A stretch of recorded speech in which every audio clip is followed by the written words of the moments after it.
Oh, ano? Kaya mo pa? Ha? Oh, tama na, tama. That's okay. That's okay. Ganun talaga. Kaya nga hindi ako sumakay kasi sabi ko takot ako eh. Oh, ano bang ginawa sa'yo? Ay, dart yun, dart. Ganun. Natakot ka doon sa ano, mumu? May mumu sa loob? Momo yan, tao lang yun. Tao yun, nakamaskara. Di ba marami kayong maskara sa inyo? Oo nga. Maskara lang yun. Ganun yun. Oh. Alam mo, tao lang yun. Alam mo, Kaya sa lahat ng bagay tinatanong kita kung sigurado ka. Kasi ako, takot ako. Akala ko matapang ka. Ha? O, di natakot ka rin pala.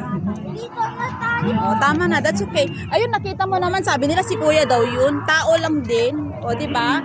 O, ayun sila. O, si kuya yung nakaupo doon. O, ayun. O. Ayun siya. O. Ayun, o. Tingnan nyo guys. O, yan ang nanakot kay Zoe. O, ayun, no. O. Sila lang din yun, anak ko. Okay na. Anong gusto nyo? Ha? Ha? O, okay na yan.